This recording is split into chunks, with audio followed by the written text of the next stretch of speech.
Breaking news చూస్తున్నాం. గొర్రెల scam కేసులో దర్యాప్తును ఏసీబీ ముమ్మరం చేస్తోంది. గొర్రెల స్కీమ్ పేరుతో ఏకంగా 700 కోట్ల అవినీతి జరిగినట్లు ఏసీబీ గుర్తించింది. రామచంద్ర నాయక్, కళ్యాణ్ కుమార్లను వారం రోజుల పాటు తమ కస్టడీకి ఇవ్వాలని ఏసీబీ పిటిషన్ వేయనుంది. ఇద్దరిని కస్టడీకి తీసుకొని విచారిస్తే ఈ స్కామ్ వెనుకున్న సూత్రధారులు బయటకు వచ్చే అవకాశం ఉందని ఏసీబీ భావిస్తోంది. లోలోన కంపెనీతో పాటు మరికొంతమంది కాంట్రాక్టర్లు గొర్రెల స్కామ్ లో ఉన్నట్టు అనుమానిస్తోంది.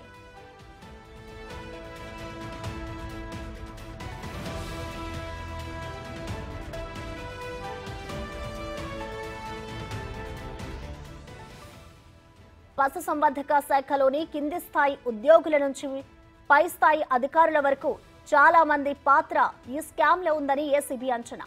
ఒకసారి కొనుగోలు చేసిన యూనిట్ గొర్రెలనే 10 సార్లు లబ్ధిదారులకు ఇచ్చినట్లు చూపించి పెద్ద ఎత్తున ప్రభుత్వ సొమ్ము దోచుకున్నట్టు ఏసీబీ గుర్తించింది. ఏసీబీ అనుమానాలు, అంచనాలలో వాస్తవ లెక్కలు తేలాయంటే రామచంద్ర నాయక్, కళ్యాణ్ కుమార్లను విచారించాలి.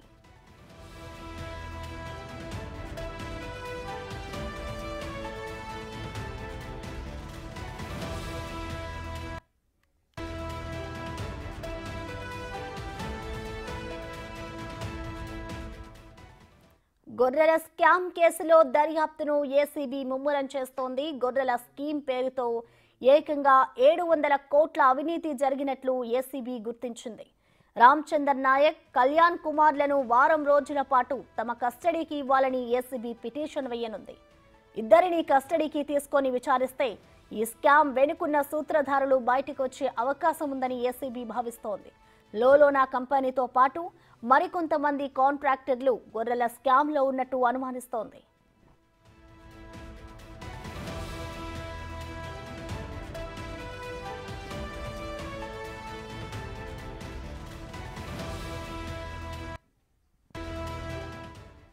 పశుసంవర్ధక శాఖలోని కింది స్థాయి ఉద్యోగుల నుంచి పై స్థాయి అధికారుల వరకు చాలా మంది పాత్ర ఈ స్కామ్ లో ఉందని ఏసీబీ అంచనా.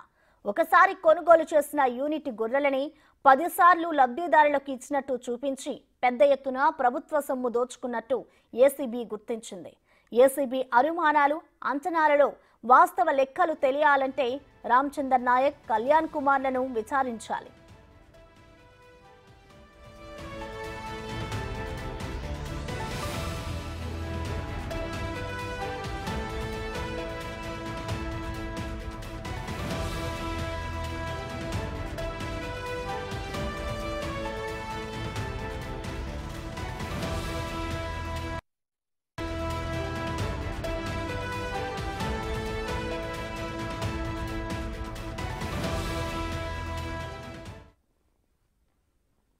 ఇక దీనిపై మరింత సమాచారం మా ప్రతినిధి సురేష్ లైవ్ ద్వారా అందిస్తారు. సురేష్, చెప్పండి, ఈ గొర్రెల స్కామ్ కి సంబంధించి ఏసీబీ అధికారుల దర్యాప్తు ఏ విధంగా ఉంది? డీటెయిల్స్ ఏంటి సురేష్?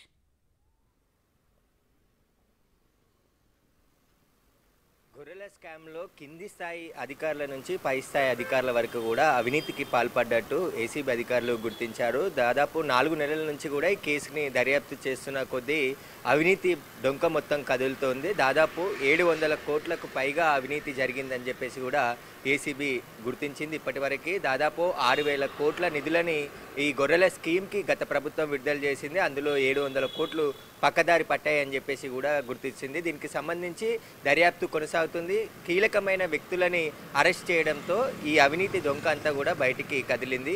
రామచంద్ర నాయక్, మాజీ మంత్రి తలసాని శ్రీనివాస్ యాదవ్, ఓఎస్డీ కళ్యాణ్ కుమార్ ఇద్దరు కూడా అరెస్ట్ కావడంతో భారీగా అవినీతి జరిగింది. వీరిద్దరి కనుసన్నల్లోనే ఈ అవినీతి జరిగింది కాబట్టి అప్పటి మాజీ మంత్రి పాత్ర పైన కూడా వీరిని కస్టడీకి తీసుకొని విచారిస్తే మొత్తం విషయాలు బయటకు వచ్చే అవకాశం కనబడుతుంది. ఈరోజు నాంపల్లి ఏసీబీ కోర్టులో ఇద్దరిని వారం రోజుల పాటు కస్టడీకి కోరుతున్న ఏసీబీ అధికారులు కస్టడీ పిటిషన్ వేయబోతున్నారు.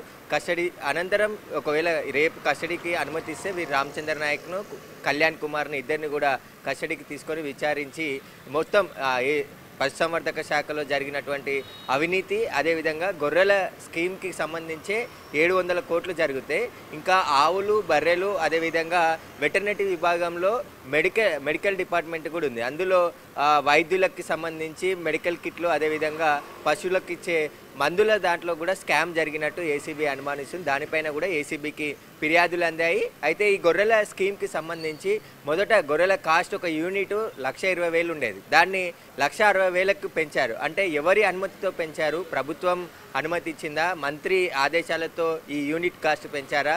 మరొక విషయం ఇందులో ఏంటంటే కాంట్రాక్టర్లని అవసరం లేకుండా ఇక్కడ కాంట్రాక్టర్ల పద్ధతిని తీసుకొచ్చి కాంట్రాక్టర్ల లబ్ధి చేకూర్చే విధంగా మొత్తం ఈ అధికారులు వ్యవహరించారని చెప్పేసి కూడా ఏసీబీ గుర్తించింది. దీనికి సంబంధించే ఇప్పుడు లోతైన దర్యాప్తు కొనసాగుతుంది. ఒక ప్రాథమిక నివేదికను కూడా ప్రభుత్వానికి అందించనుంది ఏసీబీ. ఇప్పటివరకు 4 నెలల పాటు విచారణలో జరిగిన అంశాలు, ఎక్కడెక్కడ అవినీతి జరిగింది, ఫీల్డ్ లెవెల్లో, ఎందుకంటే పశుసంవర్ధక శాఖలో గ్రామ స్థాయి నుంచి కూడా అధికారులు ఉన్నారు. వీళ్ళే ఫీల్డ్ లెవెల్లో విజిట్ చేసి గొర్రెల లబ్ధిదారులను ఎంపిక చేసి కొనుగోలు విషయంలో కానీ, ఇటు లబ్ధిదారులకు అందే విషయంలో కానీ పూర్తి బాధ్యత వీళ్ళే తీసుకోవాల్సి ఉన్నప్పటికీ కూడా ఇటు కాంట్రాక్టర్లని ఎంటర్ చేశారు. లోలోనా కంపెనీకి సంబంధించి మోయినుద్దీన్ ఆయన కొడుకు పైన కూడా ఏసీబీ కేసు నమోదు చేసింది. ఎవరైతే గొర్రెల అమ్మకందారులు ఉంటారో వారి నుంచి ఏపీలో కొనుగోలు చేసి వారి దగ్గర నుంచి గొర్రెలు తీసుకొచ్చారు, కానీ వారికి చెల్లించాల్సిన 2,10,00,000 రూపాయలు వీరి బినామీ ఖాతాల్లోకి మళ్లించారు. వీరికి సహకరించిన అధికారులను 10 మందిని కూడా ఇప్పటివరకు అరెస్ట్ చేయడం జరిగింది. ఇటు రామచందర్ నాయక్ చాలా కీలక పాత్ర పోషించినట్టు తెలుస్తుంది. ఎందుకంటే ఆయన ప్రస్తుతం పశుసంవర్ధక శాఖ చీఫ్ ఎగ్జిక్యూటివ్ ఆఫీసర్గా కొనసాగుతున్నాడు. మాజీ డైరెక్టర్గా కూడా గతంలో పశుసంవర్ధక శాఖలో పనిచేశాడు. కాబట్టి ఈయన పనిచేసిన కాలంలోనే ఈ అవినీతి జరిగింది. మొత్తం దఫాలుగా ఈ గొర్రెల పంపిణీ జరిగింది. ఒక్కొక్కసారి ఒక్కొక్క యూనిట్కి సంబంధించిన కాస్ట్ పెంచుతూ వచ్చారు. కాబట్టి ఈ కాస్ట్ పెంచడానికి గల కారణాలు ఏంటి? ఇక్కడ ఇంకొకటి ఏంటంటే ఈ గొర్రెలకు సంబంధించిన ఒక యూనిట్ కొనుగోలు చేస్తే ఆ యూనిట్నే 10-20 సార్లు లబ్ధిదారులకు ఇచ్చినట్టు చూపించారు. రవాణా ట్రాన్స్పోర్ట్ విషయంలో కూడా ఎలాంటి ట్రాన్స్పోర్ట్ చేయకుండా కూడా ఆ ట్రాన్స్పోర్ట్ నకిలీ బిల్లులను సబ్మిట్ చేసినట్టు కూడా ఏసీబీ ఇప్పటికే గుర్తించడం జరిగింది.